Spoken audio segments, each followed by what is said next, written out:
अस्सलाम वालेकुम students, welcome to my YouTube channel. आज आपका STS 630 का लेक्चर नंबर 22 है। इससे पहले कि मैं नेक्स्ट प्रोसीड करूँ, अगर आपने मेरे चैनल को सब्सक्राइब नहीं किया तो प्लीज़ सब्सक्राइब कर दें और साथ में बेल आइकन का बटन भी प्रेस कर दें ताकि नेक्स्ट आने वाली वीडियोस की नोटिफिकेशन आप तक सबसे पहले पहुँचे। और अगर आपको कोई क्विज़ असाइनमेंट से रिलेटेड सोल्यूशन है उसके भी नोटिफिकेशन आपको सबसे पहले पहुँच जाएँ। अब आ जाते हैं आपकी स्लाइड्स की तरफ। आज आपका लेक्चर नंबर 22 है और हमने जो लास्ट लेक्चर में शुरू किया हुआ था सेल्फ एडमिनिस्ट्रेटेड क्वेश्चंस, आज हमने उसी को वाइंड अप करना है।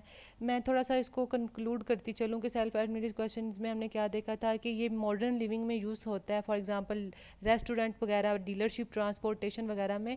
और इसमें जो चीज़ इस्तेमाल की जाती है वो मेल क्वेश्चनर्स या फिर मेल इंटरव्यूइंग हम लोग कहते हैं, और इसमें हम लोग फैक्स सर्विस के थ्रू ही इसको कंडक्ट करते हैं। हमने मेल क्वेश्चनियर्स के बारे में देखा, उसके डिसएडवांटेजेस देखे, उसके बाद हमने रिस्पॉन्स रेट को देखा कि हम किस तरह से इंक्रीज कर सकते हैं। उसके कुछ स्टेप्स थे, उसके 10 स्टेप थे इंक्रीज करने के, जिनमें से हमने 3 डिस्कस किए थे अपने रिस्पॉन्स रेट के।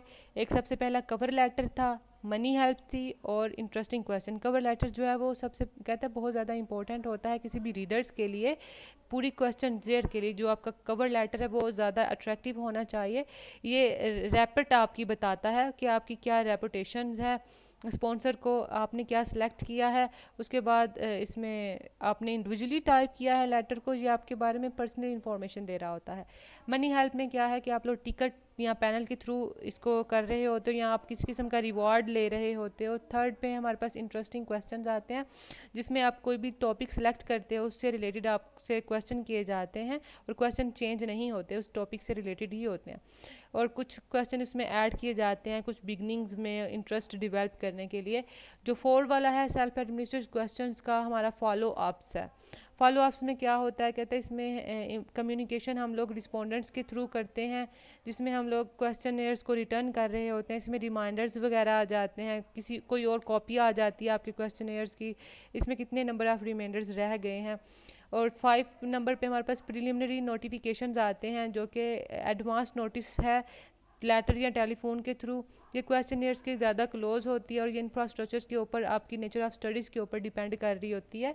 और 6 नंबर पे सर्वे स्पॉन्सरशिप है, जो कि गुड विल डिवेल्प करती है आपकी। और फिर उससे नेक्स्ट हमारे पास रिटर्न डिवेलपर्स हैं, मींस रिटर्न ऑफ क्वेश्चनियर इनको कहते हैं, या फिर रिटर्न इन्वेलपर्स कहते हैं। इसमें सिंप्लीफाई क्वेश्चनियर्स डिवेल्प किए जाते हैं, इंकरेजमेंट की जाती है। और फिर 8 नंबर पे पोस्टेज है, जिसमें आप लोग डिलीवरी करते हो इफेक्टिव रेट से, जिससे आपका रिस्पॉन्स जो है वो बढ़ता है।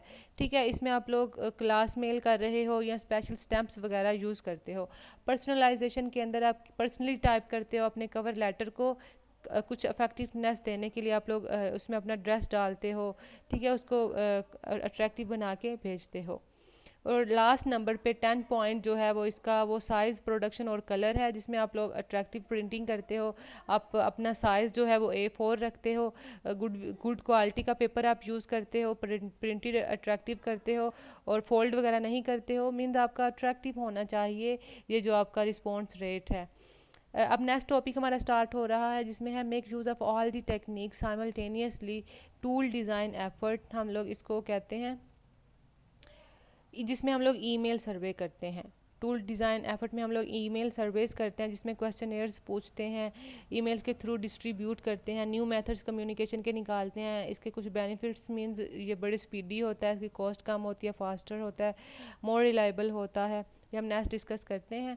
ईमेल सर्वे के अंदर आप लोग जो है वो न्यू मेथड्स के साथ कम्युनिकेट कर रहे होते हो। इसमें आपकी स्पीड भी अच्छी होती है, डिस्ट्रीब्यूशन भी लोअर होती है, मोर फ्लेक्सिबिलिटी होती है, पेपर हैंडलिंग अच्छी होती है, रिस्पोंडेंट्स जो हैं वो बहुत ज़्यादा कंफर्ट होते हैं, और इसके ये सारे फ़ायदे हैं।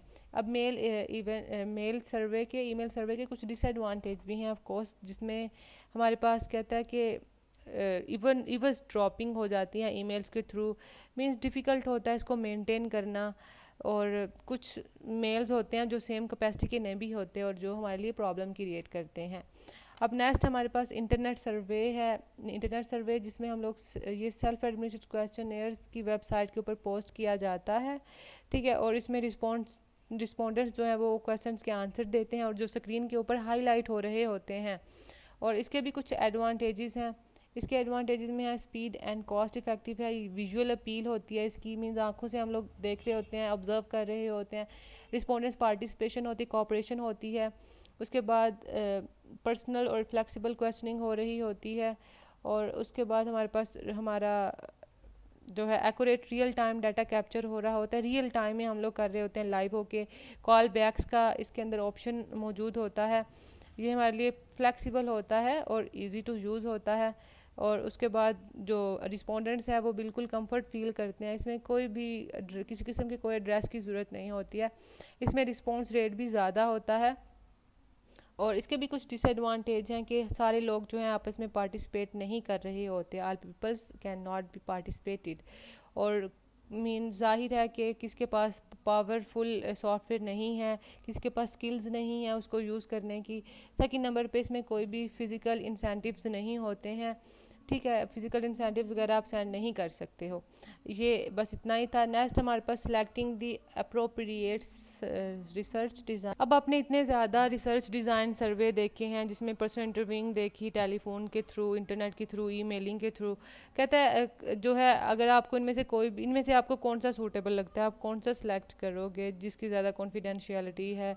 कहता है कि कंक्लूड यही करता है लास्ट पे कि आप लोग कोस्ट स्पीड वगैरह देखोगे, उसकी गुडविल देखोगे, ठीक है। अगर आप रिसर्च मेथड्स के अंदर अगर आपको कोई भी सूटेबल नहीं लगता तो आप क्या करें, आप कोई से भी दो जो आपको सूटेबल लगते हैं, दो या दो से ज़्यादा अल्टरनेटिव्स को आपस में मिक्स कर लें, ठीक है, कोई से भी दो या दो से ज़्यादा, और उन मेथड्स को फिर आप अप्लाई करें। जाहिर है हर मेथड के कोई ना कोई एडवांटेजेस भी हैं, डिसएडवांटेजेस भी हैं। अगर आपको कोई भी सूटेबल नहीं लगता तो जाहिर है कोई ना कोई तो चूज़ करना है, तो आप दो या दो से ज़्यादा मेथड्स को कंबाइन कर लें और उनके फीचर्स भी ज़ाहिर है वो कंबाइन हो जाएंगे, और उसके मुताबिक फिर आप लोग अप्रोप्रिएट रिसर्च को सिलेक्ट कर लें। आपका मिड तक का सिलेबस कवर है, आई होप आपको समझ आई होगी। फिर भी कोई क्वेश्चन हो, कोई भी कन्फ्यूजन हो, विदाउट एनी हेजिटेशन आप कमेंट्स में बताएं। बाकी थैंक्स फॉर वॉचिंग, दुआ में याद रखें। अगर आपको वीडियो अच्छी लगती है तो लाइक करना मत भूलें। अल्लाह हाफिज़।